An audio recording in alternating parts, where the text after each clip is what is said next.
दोस्तों, आज की कहानी एक ऐसे कस्बे से शुरू होती है जहाँ ज्यादातर पैसे वाले लोग ही रहते थे। इस कस्बे में एक रेस्टोरेंट भी था। यहाँ खाने के साथ साथ दारू भी मिलती थी और इसके मालिक का नाम नसीम था। नसीम का काम काफी अच्छा चल रहा था, इसलिए वह एक और नौकर की तलाश कर रहा था। इस कस्बे में थोड़ी ही दूर कुछ ऐसे लोग भी रहते थे जो पानी के लिए भी तरसते थे और जीने के लिए भी काम करने को तैयार थे। इसी बीच उन्हें पता चलता है कि पास के कस्बे में मजदूरों की जरूरत है, जिसके बाद वह सभी उस कस्बे में आ जाते हैं। नसीम भी नौकर की तलाश में उनके पास पहुंच गया। जल्दी ही उसे एक लड़की मिल जाती है जो उसके काम की लग रही थी। इस लड़की का नाम बेला होता है और वह नसीम के कहने पर उसके साथ चल पड़ती है। जब वो दोनों नसीम के घर की तरफ जा रहे थे तो नसीम की नजर कर्नल पर पड़ी, जो हाथ में गन लिए अपने घर से बाहर निकला था।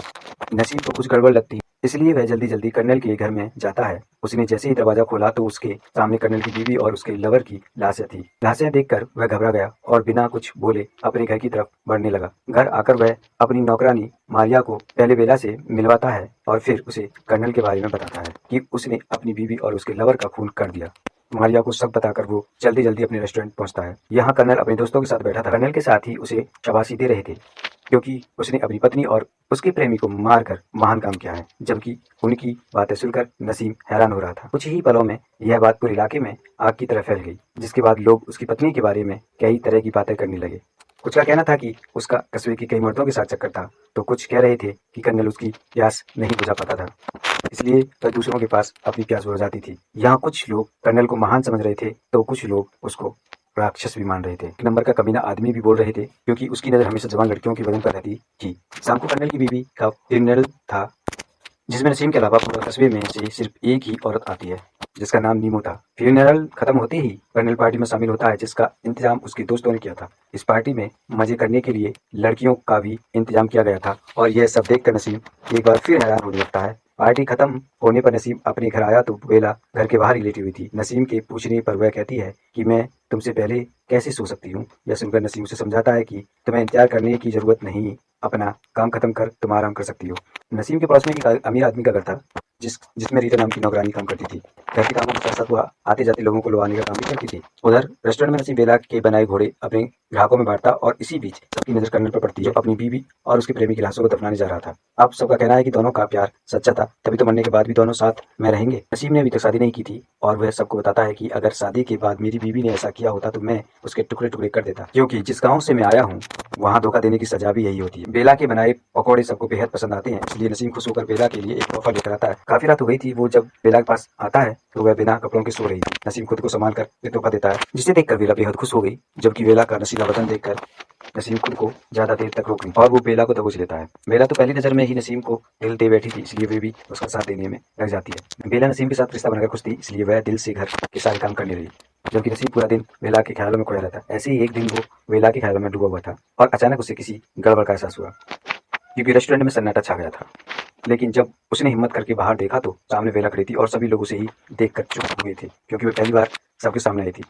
धीरे धीरे दोनों का प्यार बढ़ने लगा और मारिया इन दोनों के लिए काफी खुश थी। बेला इतनी खूबसूरत थी कि हर कोई उसे पाना चाहता था, लेकिन बेला नसीम के साथ ही रहना चाहती थी। बेला को जब भी समय मिलता वो आस पड़ोस के बच्चों के साथ खूब मस्ती करती, जबकि उसे मस्ती करते देख कस्बे की औरतों को उससे जलन होने लगी। देखते ही देखते रेस्टोरेंट में आने वाले सभी लोग बेला को बैठाने की कोशिश करने लगे। बेला को लगता था कि सभी उसे पसंद करते हैं, लेकिन नसीम जानता था कि यह लोग बेला को नहीं बल्कि उसके जवान बदन को पसंद करते हैं। नसीम को परेशान देखकर टॉनी नाम का आदमी उसे बेला से शादी करने की सलाह देता है। इस पर नसीम टॉनी को बताता है कि मैं बेला से शादी तो करना चाहता हूँ, लेकिन बेला पढ़ी लिखी नहीं है और वह गैर कानूनी तरीके से यहाँ रह रही है। कुछ ही दिनों बाद कस्बे में एक इंजीनियर आता है जिसने अपने आविष्कारों में कस्बे के लोगों की जिंदगी आसान कर दी। रोज रोज की तरह रीटा आज भी मर्दों को लुभाने में लगी हुई थी, जबकि टॉनी नसीम को बताता है कि बेला को पाने के लिए एक जज उसके पड़ोस में रहने आया है। ये बात सुनकर नसीम ने बेला से शादी करने का फैसला कर लिया, जिसमें टॉनी उसकी मदद करने वाला था। नसीम घर आकर बेला को बताता है कि मैं तुमसे शादी करना चाहता हूँ। बेला नसीम से प्यार करती थी, इसलिए वो भी शादी के लिए राजी हो जाती है।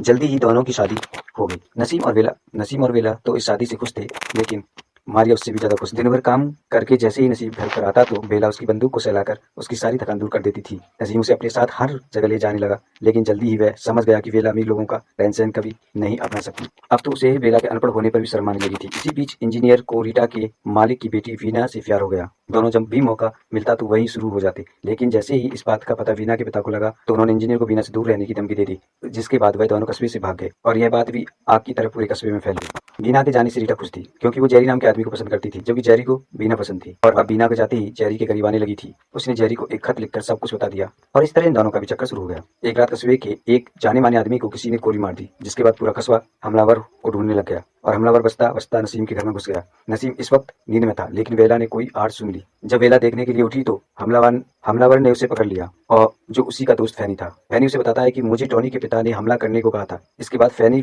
वेला को टॉनी के पिता के पास भेजता है ताकि वो उसे फैनी के बारे में बता सके। टॉनी के पिता उसे बताते हैं कि उसने फैनी की मदद कर बहुत अच्छा काम किया है, और उसी दिन से वेला टॉनी और उसके पिता के करीब आने लगी, जबकि नसीम को इसकी भनक तक नहीं थी। दिन बीतते गए और फैनी की तलाश चलती रही, लेकिन वो कहीं नहीं मिलता। आजकल नसीम को वेला पर शक होने लगा था कि जैसे ही वो उससे कुछ छुपा रही हो, लेकिन वेला का कहना था कि ऐसी कोई बात नहीं है। वेला का दूसरे मर्दों से मिलना नसीम को पसंद नहीं था, और एक दिन तो हद ही हो गई जब वेला कस्बे में आई सर्कस के लोगों के साथ मस्ती करने लगी। मारिया उसे रोकने की कोशिश करती है क्योंकि अब वह एक शादीशुदा औरत है और यह सब उसे शोभा नहीं देता, लेकिन वेला को इससे कुछ गलत नहीं लगता। शाम को वेला नसीम को बताती है कि वह सर्कस देखना चाहती है, जबकि नसीम उसे अमीरों की शायरी सुनाना चाहता था। वेला अब भी सर्कस देखना चाहती थी, लेकिन नसीम को अमीर लोगों का हिस्सा बनाना चाहता। तो वेला नसीम के कहने पर अमीर की महफिल में आ तो गई थी, लेकिन वह खुश नहीं लग रही थी। वो किसी भी एंगल से अमीर नहीं लग रही थी, इसलिए हर कोई उसका मजाक बना रहा था। लेकिन जैसे ही टॉनी और उसके पिता महफिल में आते हैं तो वह सबके पहले वेला से मिलते हैं, जिसे देखकर नसीम खुश हो गया। देर रात को जब वह घर वापस आए तो वेला उठकर सर्कस देखने पहुंच गई, जहां उसे बहुत मजा आता है। आज वह बेहद खुश थी, लेकिन जल्द ही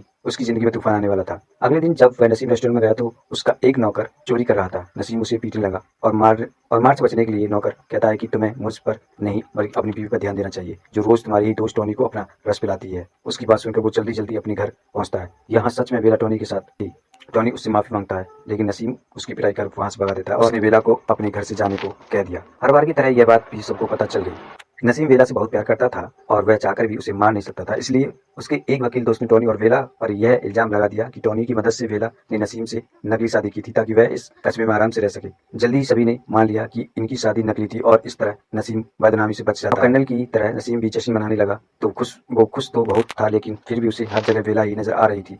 खुश होते हुए भी वह उदास रहने लगा। उसे लगता था कि वेला कस्बा छोड़कर उससे दूर चली गई है, जबकि वेला तो उसके पास थी और वह चुप चुप कर उसे देखती रहती थी। वेला को अपनी हरकत पर पछतावा तो बहुत था, लेकिन अब वह चाहकर भी कुछ कर नहीं सकती थी। यहाँ एक तरफ नसीम का रिश्ता टूटा था तो दूसरी तरफ जेरी और रीटा का रिश्ता आगे बढ़ रहा था। एक दिन अचानक टॉनी के पिता की मौत हो गई और उसके फेवरल पर नसीम की नजर वेला पर पड़ती है। टॉनी के पिता की मौत के बाद कस्बे में जश्न मनाया गया क्योंकि वह इस कस्बे का मेयर था। शख्स थे जब भी कोई उस साले के खिलाफ आवाज उठाता वह साला उसे मरवा देता, इसलिए लोग उसके मरने पर बेहद खुश थे। रात जब नसीम अपने घर आया तो उसने बेला को देख लिया, जो चुपकर उसे ही देख रही थी। कहानी के आखिर में उसने बेला को माफ कर अपना लिया क्योंकि वह समझ गया था कि वह दोनों एक दूसरे के बिना नहीं रह सकते। और इसी के साथ ये कहानी का अंत हो जाता है।